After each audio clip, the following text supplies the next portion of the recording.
শেষ রক্ষা হলো না তাদের ভালোবাসা। ক্যান্সার নামক মারণ রোগ কেড়ে নিল বিবেককে। ভাগ্যের কাছে হেরে গেল নিঃস্বার্থ এক ভালোবাসা। এই ব্রেকআপের যুগে এই মানুষ দুটো অনুপ্রাণিত হয়ে থেকে গেল ইতিহাসের পাতায়। চলুন আজ শুনে নেওয়া যাক প্রকৃত ভালোবাসার এক গল্প, সৃজনা ও বিবেকের জীবন সংগ্রামের লড়াইয়ের গল্প। সাম্প্রতিক সোশ্যাল মিডিয়া জুড়ে এখন ছড়িয়ে পড়ছে বিবেকের মৃত্যুর খবর। বারবার ঘুরে ফিরে আসছে এই দম্পতির খবরখানি। ক্যান্সার আক্রান্ত বিবেককে বাঁচাতে আপ্রাণ চেষ্টা করেছেন স্ত্রী সৃজনা। সৃজনার জন্ম নেপালে, আর 10 জনের মতোই তার জীবনে এসেছিল ভালোবাসা। এরপর বিবেকের সাথে বিবাহ বন্ধনে আবদ্ধ হয় সৃজনা। তারপর বিবাহিত 4টি বছর খুব সুন্দর কাটছিল। আমরা লায়লা মজনু গল্প শুনেছি, আরও শুনেছি রোমিও জুলিয়েটের গল্প, কিন্তু বাস্তবে সারা দুনিয়া আজ দেখলো বিবেক সৃজনাকে। সত্যিকারে ভালোবাসা সব পারে। ছেড়ে যাওয়ার জন্য অজুহাতই যথেষ্ট, কিন্তু থেকে যাওয়ার জন্য ভালোবাসাই যথেষ্ট। একটা ছেলে ব্রেন ক্যান্সারে আক্রান্ত হয়ে আর বেশি দিন বাঁচবে না জেনেও একটা মেয়ে তাকে 2 হাতে আগলে রেখেছে, কিন্তু শেষ রক্ষা আর হলো না। এই মডার্নের যুগে দুর্ভাগ্যবশত মেয়েটাকে হারাতে হয় তার ভালোবাসার মানুষটাকে। যেন একটি সিনেমা যেখানে শেষটা দুঃখতে ভরা হয়ে থাকলো। পিএইচডি করবার উদ্দেশ্যে আমেরিকায় পাড়ি দিয়েছিলেন বিবেক। দুজনের চোখে নতুন এক স্বপ্ন। একজন কন্টেন্ট ক্রিয়েটর হওয়ার দৌলতে সবার কাছেই প্রায় পরিচিত। দুজনেই বেশ সুখে সংসার করেছিলেন।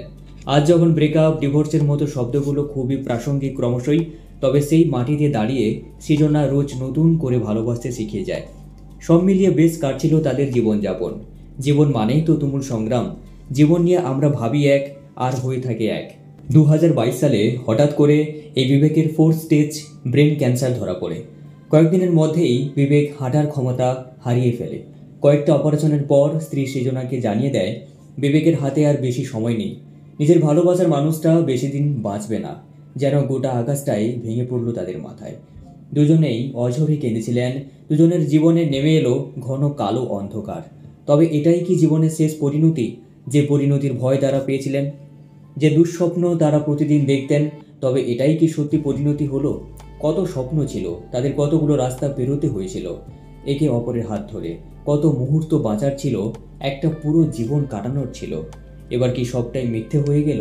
দীর্ঘদিনের এই লড়াইয়ের হার মানেনি তারা কেউই। সৃজনা প্রতিটা মুহূর্ত তার সাথে কাটিয়েছেন। প্রতিটা মুহূর্তে অনুভব করতেন কতটা কষ্টের মধ্য দিয়ে যেতে হচ্ছে বিবেককে। মাঝে মধ্যে বিবেক স্মৃতিশক্তিও হারিয়ে ফেলতেন। এত ঘাত প্রতিঘাত প্রতিকূলতার মধ্য দিয়েও লড়াইটা কিন্তু জারি রেখেছিলেন সৃজনা। বিবেকের সেবাতে কোনো ত্রুটি রাখেনি সৃজনা। কখনো বিবেকে এক্সারসাইজ করাতেন, কখনো বিবেকের সাথে বসে গল্প করতেন। কত সুন্দর মুহূর্ত কাটিয়েছেন তারা। কখনো কেক কেটে উদযাপনও করেছেন। তারা কোনোদিন আশা হারায়নি। সাময়িক ভেঙে পড়লেও পরবর্তীতে উঠে দাঁড়িয়েছিলেন সৃজনা। শুধু যে নিজেকে শক্ত করেছিলেন তাই নয়, বিবেককেও ভরসা জুড়িয়েছিলেন। সিদ্ধান্ত নিয়েছিলেন এই লড়াইটা তারা একসাথে লড়বেন। এই অদম্য মনের জোরে তারা শুরু করেছিলেন এক নতুন অধ্যায়।